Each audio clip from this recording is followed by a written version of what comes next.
Here's my people. Oh. Only 3 people live in my house.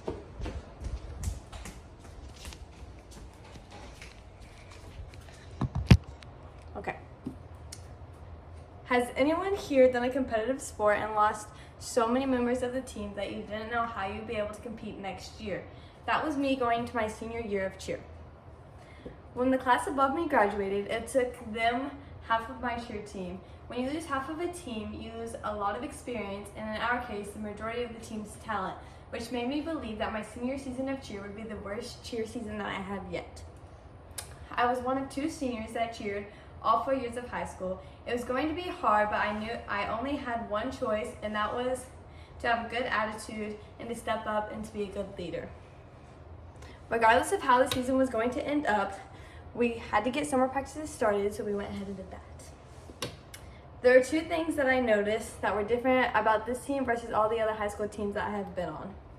This team knew how to work hard, and we knew all how to get along versus all the other teams that had lots of drama and didn't want to work hard. I didn't realize how much drama there was on the team until I did a team with no drama at all. It's kind of like when you don't feel good, but you don't realize how bad it is until after you feel better. This team had much less talent than all the other teams I had been on, but we worked hard and we got more accomplished in the end. There were 16 members giving it their all at practice, and we had 2 competitions left: the Arkansas State competition in Hot Springs and the national competition that was held in Dallas, Texas. For the first time in school's history, our team won the cheerleading 5A, 6A state championship. This was an accomplishment for several different reasons, one of which is that my school was the smallest, going against all of the largest schools in the whole state of Arkansas. In January, we then went to Dallas and competed in our first ever cheer competition. The top 3 teams in our division were Arkansas, Hawaii, and California. After day 1, we were in second place, so my team had to come together, change some things, and then we went back the next day and we worked really hard, and we ended up jumping into first place and won the national title. Regardless of what team I was on, I truly had the time of my life with them.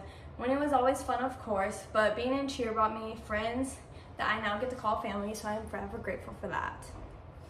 At the end of the day, a less talented group of people that worked together was much more effective than a toxic environment with talented people.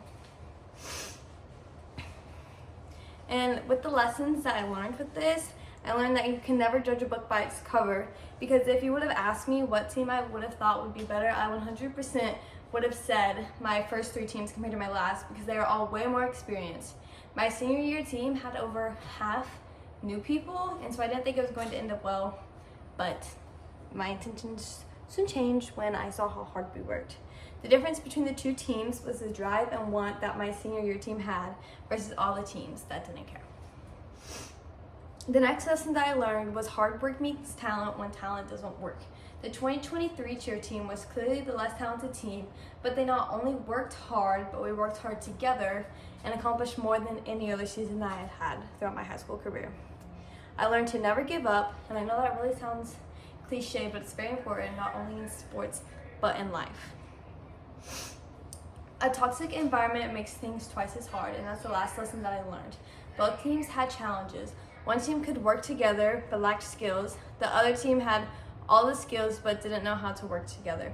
It was easier to teach skills to the team that wanted to work hard than teach chemistry to the team that had all the drama and didn't care about anything else. When your time is spent learning new skills like the team that worked hard had, we all figured out how to do the skills, and we all figured out how to get along. When the time is spent trying to figure out how to get along, you don't really see as much practice. So if you get along, everything is just much better in life. This is a simple example about high school cheer, but I still think about it in other things as well. No matter if it's in a sport, a job, or a group of people working together, you always need to come together and work hard. I will show my people again really quick. Here we go. Thanks.